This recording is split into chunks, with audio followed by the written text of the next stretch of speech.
This, my friends, is some of the most advanced persuasion I'll ever show you in all of sales, because it is fucking sick. So, physiology is what this is right here. So this is the most advanced persuasion in all of sales. I'm about to show it to you. So there are 3 things that control state. State, buying state. So what makes you buy something, right? Makes you do anything. Well, focus is number 1. We spent some time talking about it. Number 2 is physiology, your body. So imagine this. I'm talking to someone. They're sat across my desk. I need them to sign a document, to close the deal, give me their card, whatever it is. I got focus down. Where does physiology come into play? Well, your physiology, your body language, the way your posture is, the way you breathe, the way you look, automatically is correlated to an emotional state. When you're feeling excited, you breathe different. When you're nervous, you breathe different. When you're sad, you look down. Anytime your body language changes, so does the emotions inside of your body. When emotions change, so does psychology, focus, perception. So imagine I'm sat across you from my desk. Here's a quick fact. Nobody makes decisions sitting up. Every decision you make, you leaned forward first when you were sitting down, made the decision in your head, and then you decided to announce your decision or act on it. When you're sitting up like this, no decisions are made. You'll lean forward when you make the decision and then come up. So if I'm sat across from you, and I know that people match and mirror each other when we're in rapport, well, what does that mean? It means that if I want you to make a decision, so I'll lean forward. What do you say? Do we have a deal? Now, they're in the state of making a decision because I lean forward. What do you want to do when I lean forward towards you? You want to lean forward. I've now forced your physiology into a place of making a choice. And now you will. Now here's something interesting which no one really talks about. When you talk about any physical sensations, physical emotion, you feel it when you look down. So whenever you're eating food, do you eat food like this? No, you don't. When you don't want to taste something, like when people drink alcohol, what do? They look up so they don't taste it. When you're feeling pain, where are you looking? Down. You know, whenever a guy's talking about certain sensations or they have an addiction of some sort, where does the addiction begin? Up here? You look down for it. Anytime you're tapping into any sensation, you're looking down. Any feeling, you're looking down. So if I see someone looking down, I know they're feeling an emotion. What emotion are they feeling, though? It depends on the emotion you're feeling. If I tap into the right physiology, I get them into it. Now, here's a variable. If someone comes to me and I offer them food and their blood sugar level skyrockets, they're not buying. When you go to the grocery store and you're starving, how much do you buy? You spend a lot more money. Why? Because your blood sugar level is low. So you're hungry. But what happens when your blood sugar level is not low? You go to the grocery store. Yeah, we don't need that. We also don't need that. Same thing in sales. You're going to diminish a buying state when blood sugar levels rise. Who's the hardest person to sell? Someone who's not hungry. It's that simple. So when are the majority of your sales going to be made in your company? Before 11 a.m. Before 11 a.m., you're going to have the majority of your sales. Or at some other time after lunch, way away from lunch and before dinner. So you'll notice companies have a massive wave of sales in the morning and in the late afternoon before things close. Why? Because blood sugar levels regulate. Why is that important? Everything affects physiology. Everything. Drugs, sleep, water, your body language. Physiology is everything you put in your body and then how your body is in that moment. There are so many variables to look at. I'll give you a really interesting example. If you look into someone's eyes and they have greenish, copper-colored circles around the part of the eye with color. I forgot what that part is called. I'm not sure. Whatever. It's the iris? Okay, the iris, whatever. If it's greenish or yellowish, that's called a Kaiser-Fleischer ring. It indicates what? You have copper in your blood. If you have copper in your blood, what does that tell me? One, If I'm a girl, what does it likely mean? No. IUD. What kind of IUD? Copper IUD. So the toxins are leaving my body, going to my bloodstream, and finding themselves in my eyes. Now, if I'm a male and I have that, it means my diet has some kind of heavy metals. Maybe it's my water. Maybe I drink tap water. I don't know. But guess how that copper affects someone's behavior? And their hormones. It does. Here's how. In the evening, you're more likely to get a second burst of energy when you have Kaiser-Fleischer lines. Why? I don't know why. All I know is it affects sleep and causes more insomnia, especially when you have heavy metals in the blood. So it can either make you really fatigued, or it can make you really anxious and stressed, or it can make you excited. It could change depending on the person. So they're more likely, actually women who have it, are more likely to want to hit men up that they're seeing at night. If a girl hits me up at like 8, 9 p.m., usually if I'm dating, they'll have 5, 6 women that hit me up around the same time every night. All of them have a copper IUD. I'm like, interesting. I'm just telling you about trends because all physiology changes all behavior. Now, if I'm sitting there and I eat cake all day long, I'm not buying shit except for what? Cake and ice cream, all right? Physiology affects everything. Now, if I get someone who's constantly eating and they're in my office, what am I going to make sure they do? Hey, as soon as we take care of this deal, let's go get some dinner. Right? You want to use this to your advantage. Everyone's different. What's more important? $1.2 million or a great mindset? Actually, the money doesn't matter. You know why? Because a great mindset makes you more money. And what I want to show you is how you can reprogram your brain in 3 days. I'm the best hypnotist in the world, and what I'm going to do this Black Friday is I'm going to hypnotize you over the course of 3 days to completely change the course of your life. Now, normally, it's really expensive. But today, and today only, I'm going to be hooking you up. Click the link around this video right now, and I will see you on the other side.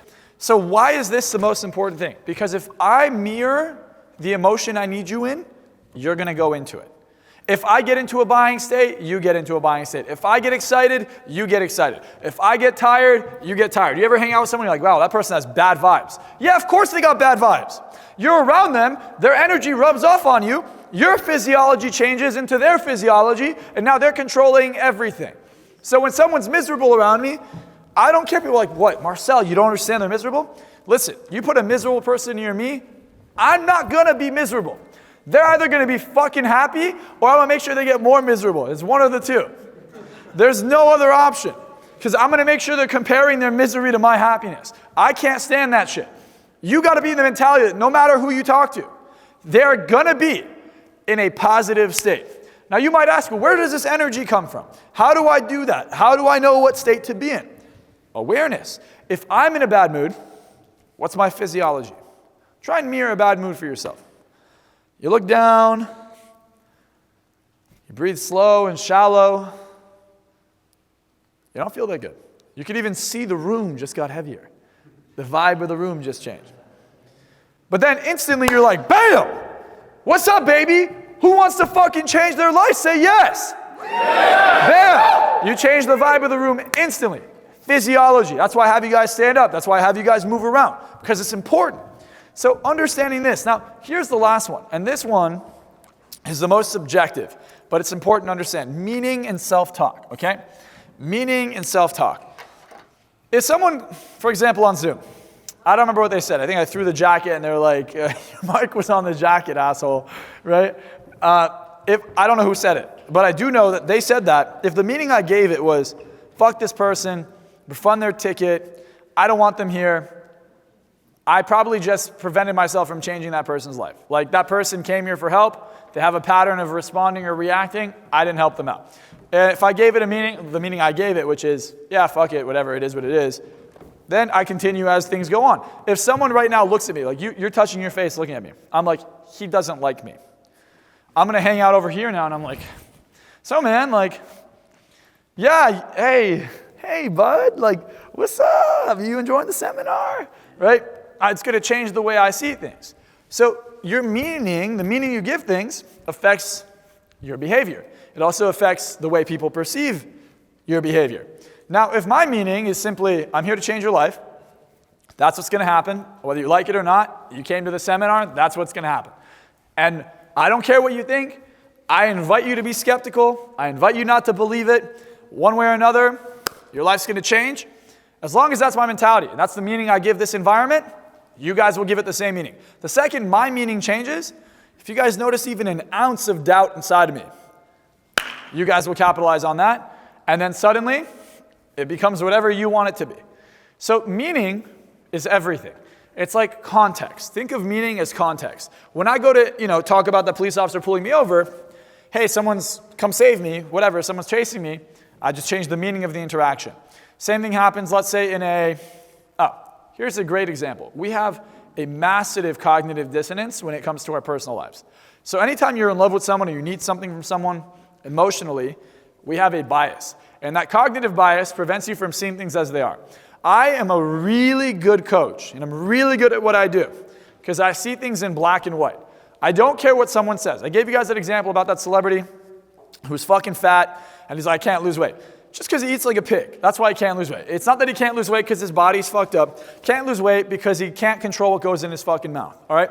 That's the only reason. Now, an example.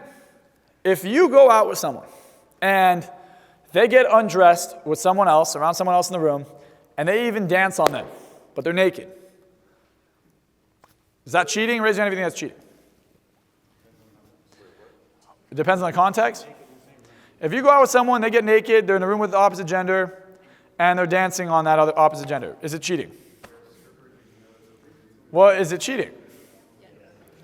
Okay, well, if you're dating someone and they make out with someone else passionately, is it cheating? Is it? What if they're acting? It doesn't matter to me. But I know people that say, well, it's just acting. It's just their job. It's all right.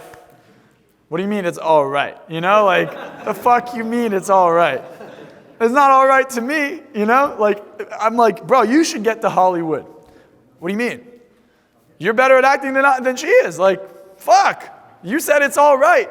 You, my friend, deserve an Oscar for fucking lying to yourself, But the way I view it is all behavior, there's no context that changes the behavior. If I socked someone in the face for a movie, did it hurt?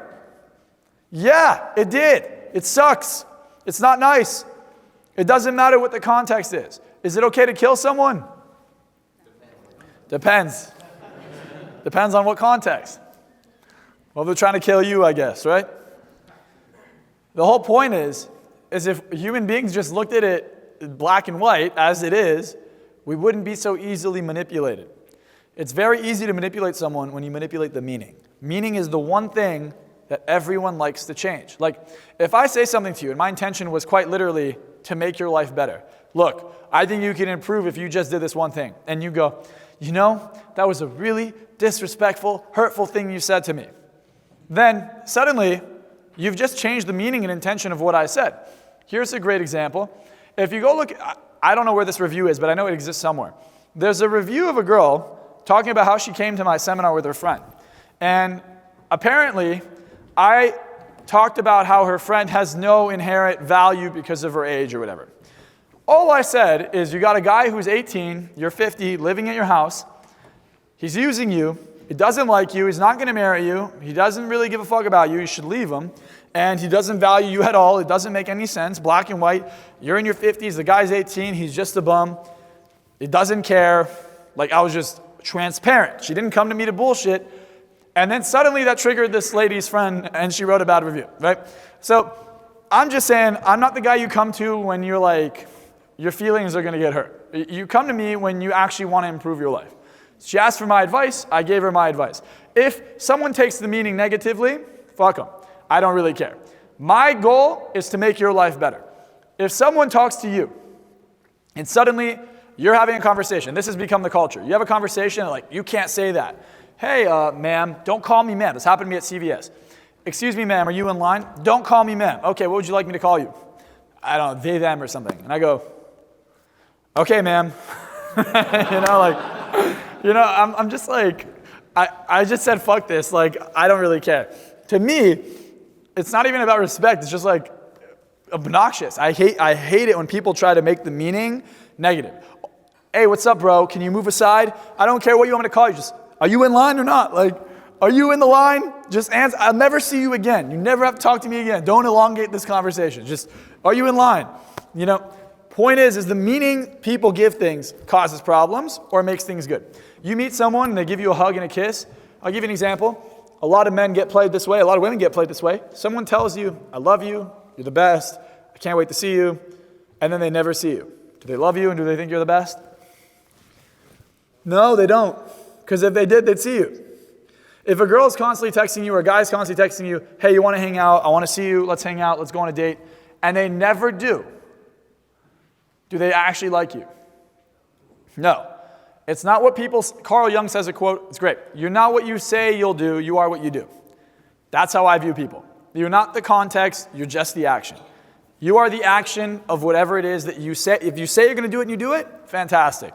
If you have no credibility with your words, also fantastic. So let's tie this back into sales. I am getting extremely busy, but I still want to make time for you. If you want to change your life and you've wanted to speak to me or someone from my team to see how we can help you out because you're not sure yet, you're just getting familiar with what I have to offer, go ahead and click that link in the description right now and we will take care of you, help you go to that next level. So book a call with me or someone from my team, do it right now, and I will see you on the other side. The meaning. If someone doesn't want to buy it, what meaning are they giving the context?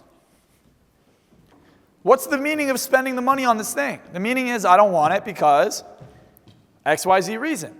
That tells me what about their state? They're in a negative state. If all you did as a salesperson is just act more energetic and we're in a way better mood, you would make probably triple, quadruple the sales you're in because people are just in a better mood. No one buys in a bad mood. It's like all these phone sales teams, they hop on like, dig into the pain, dig into the pain. Come on, dig into the pain. I'm like, what the fuck are you talking about? So tell me about that time you got really fucked up. You know, now give me your card. Give me your fucking card. I know it hurts. Give me your card. What the hell is that? You know, like, dig into the pain. It's retarded. It doesn't make any sense. Why not make them feel so goddamn good on the phone they can't wait to spend money with you? I rather just spend the entire call putting someone in a buying state rather than dealing with all their pain. Who has a problem they want to share? Raise your hand. I don't give a fuck about your problem. Just tell me what you want. That's my mentality. Again, it's the same thing when you're coming to close someone. Put them in a positive state. Put them in a good mood.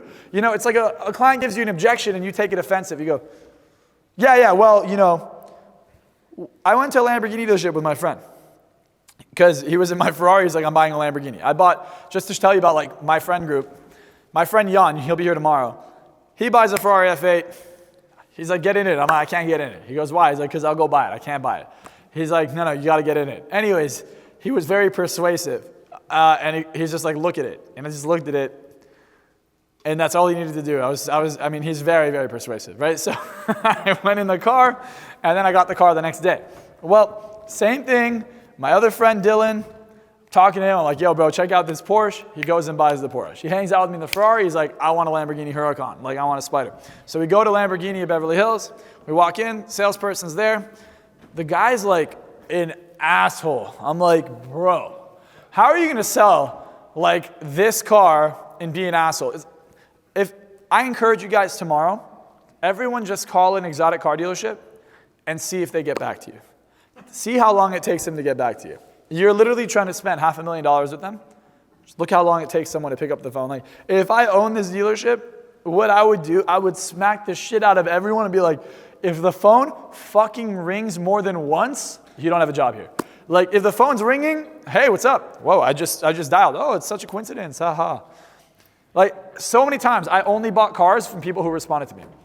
Whoever responds to me first gets my money. That's how I work. I wake up one morning, I want the car today. If I don't get the car today, I'm not buying from you. Like, I get into a buying state, I have to buy it. That's my mindset. So when I get into that state, nothing will stop me from buying. The second I enter that state, like, think about it for a moment. Imagine yourself in a buying state. You just are like, holy shit, I need this thing. I need to buy it right now. I will not stop at anything. And then they're like, you can't buy it. Or they don't answer you. You're like, oh my God. Like, they act like everyone and their mom buys one of these cars. Like, the car has been sitting in your showroom for fucking 6 months. No one has the money. Just let me give you the money. Nope, they got to pretend. Horrible sales tactic. Tactic is simple. I'm going to make it as easy for you as possible. You want to spend money with me? Come on. Where's your card? Come here. Here, I'll take it. You can sit down. I'll take care of it. You good? Here, let me bring it all. Here on the table. There you go. Congrats. Let's make it easy. The problem people have is they make it so fucking hard. They put them in a state of like, ugh. That works if you sell to broke people. Broke people love feeling scarcity. They love feeling horrible emotions. That's what they resonate with. They resonate with the anxiety, with the scarcity, with the depression. They resonate with that. Why should I give it to you? That works with them. You get someone with money, do it to them. They're going to walk out. I see this happen all the time. People just don't know how to treat people with money. Why I bring that up? Only do business with people with money. It makes your life easy. People with money don't complain. People with money want to pay you. In a recession, people with money, guess what they still have? Money. Why would I work with someone broke? So they could fucking waste 10 hours of my time for $100. If someone's like, hey, yeah, I don't know, man, $100 is a lot. I go, God bless, my friend. I'll send you a free course. Take care. And then they're just blacklisted from talking to my team. Not because they're not nice. Like, we'll give them on our email list. We offer free shit all the time, free YouTube videos, free everything. But I just don't want my team having to waste their most valuable currency on someone who's in crazy scarcity. And again, you might be like, well, Marczell, it's not very considerate. Look, I can't help everyone. But I'm happy to help the people who want to be helped. If someone can't cough up $100, which, by the way, I don't even know what we have for $100. So sometimes people are like, I can't afford $100. Like, look, if you want it and you can't afford it, I'm going to help you out. I give people scholarships all the time. But if you want it and you don't want to pay for it and it's $100 and you're not even willing to work with us, I don't want to help you. That's got to be your mentality. People imagine the meaning someone might give that. They might say, Marczell doesn't care about people without money.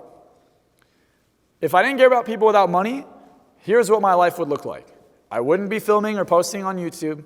I wouldn't be posting things on Instagram every day or TikTok. I wouldn't make free courses, which cost me a lot of money. I wouldn't give out free seminars, which cost a lot of fucking money to throw. This ballroom's not cheap. Imagine doing this for free, which I do a lot. It's not worth it. I do it because I care. But again, business is business. You should still be able to make money. So my target audience, I could have been way more famous than I am now if I only talked to broke people. Look, if you're just starting a business, here's how you get to your first 5K.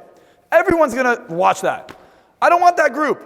I literally just made a video, got 4.1 million views. It was my video idea. I literally invented it. I said, okay, let's do it. Told my friends. I untagged myself from the video because it was the wrong audience. I'm like, this video is blowing up to the wrong audience. I don't want it. Because I just don't want the algorithm to push me there. My audience is usually very wealthy, very rich. So I speak to rich people. Here's what rich people like. They like to feel good. They will spend exceptional amounts of money for luxury. Luxury is a negative state or a positive state? It's a positive state. So why are they going to come to me to make them feel miserable? They're not. Give them a luxurious experience, guess what they're going to do? They'll pay a premium to keep working with you because you made them feel good. You made their experience wonderful. So here are the three things, three pillars that control your state, but also control focus. They control the frame, okay? Focus, physiology, your body, right? The way, your posture, all that. Obviously, we can go into more detail on that later. Especially if you're in breakthrough, you're going to get all the detail of the body language and all that wonderful stuff. And then the meaning. What's the meaning behind the thing that's happening? Is the meaning, like, if I make it a really big deal, now it's a big deal, it's a big decision. I got to bring my wife, I got to bring my kids, I got to talk to my grandparents, I got to go to my great-grandparents' grave and ask him, hey, is this okay with you? I got to go to my great-great-great-great-grandparents and ask them if I have permission, when it's a really big deal. But if you make it nonchalant, it's not a big deal, guess what happens? That's just another day. If you can elicit that in someone else, because you don't make it a big deal, you close. Gary, #1 Mercedes salesman in the country. Guess what he does? You walk in, he goes, hey, what's up, Marczell? What are you looking to buy today? He doesn't even think that I'm there just to shop around. He's like, this guy's looking to buy. I don't know, what do you got? He's like, look, we got this. I think you'd look great in that. You want to take it for a test drive? The second you say yes, guess what he says? All right, give me your license, go for a test drive, we'll get the application going. Here, just fill this out real quick. You fill out the app. You get back from the test drive, he's like, got you an approval, go upstairs to finance. That's how he sells. That's all he does. All day. I was there. I saw him literally sell 5 G-Wagons in 1 hour. The commission on that's like 20K in a day. It's pretty absurd. But the reason I bring that up is because that's number 1 salesman in Mercedes, number 1 salesman in Galpin, which is another really big dealership here. His name is Justin. You know how Justin sells? What the fuck? Do you know how Justin sells? Here's how he sells. I walk in there, he goes, what car are you looking at? I'm looking at this. He's like, look, the deals aren't that pretty. I'm like, bro, I don't care about the deals. Just, do you have it? Yeah, I got it. All right, let's go. And just walks me to the office. Like, doesn't even ask if I want it. It just walks me to the office. Here's the paperwork, in and out. If his dealership is taking their time, he literally gets out. He's like, guys, hurry the fuck up. Hurry up. Hurry up. He just sets the standard. Because if it takes more than an hour of my time, I will scrap the deal. I do not care. Do not make me sit at a dealership all day long. I can't do it. But this is the experience these guys give, which is why they make over $1 million a year in commission as a salesperson in a car dealership, which is a very, very high commission for someone in a car dealership. Now, no one makes that kind of money. I bring this up to you because here's what they do. They make you focus on the positive outcome. They make you focus on a great experience. Their physiology, I have never once seen them low energy. Ever. Never, ever low energy. Just in a good mood, just happy, feeling fucking amazing. And the meaning they give it is it's not a big deal. The second you make it a big deal, it becomes a big deal. Imagine I'm in a relationship and my girlfriend's complaining. You're my girlfriend. Complain. Baby, you're so fucking cute today. All right, we're going to dinner. Right? I'm too tired. It's okay. You're so cute. Come here. And go like on her stomach or something. And then you just go, we're going to dinner. Go get dressed. You want your favorite makeup? No. Okay, all right. Here, I'll grab it for you. And just fuck it. It doesn't matter. It's not a big deal. No, we have to talk. Yeah, we do have to talk. As a matter of fact, I need you to sit down. I'm about to tell you. We're getting fucking dinner. All right, let's go. So it's like, no, I was serious. I was talking to you. Yeah, I was talking to you too. Because I'm getting fucking hungry. You hear my stomach? Well, I can because I'm fucking hungry. Fuck, I'm burning cat. I'm good. Look at me. Look how skinny I'm getting. I'm about to fly out in the fucking wind. Do you want me to just blow in the wind? You're going to have to hold me down. Grab my hand and walk with me to the car. It's all about just making it nonchalant. Nonchalant, crack jokes, be fun.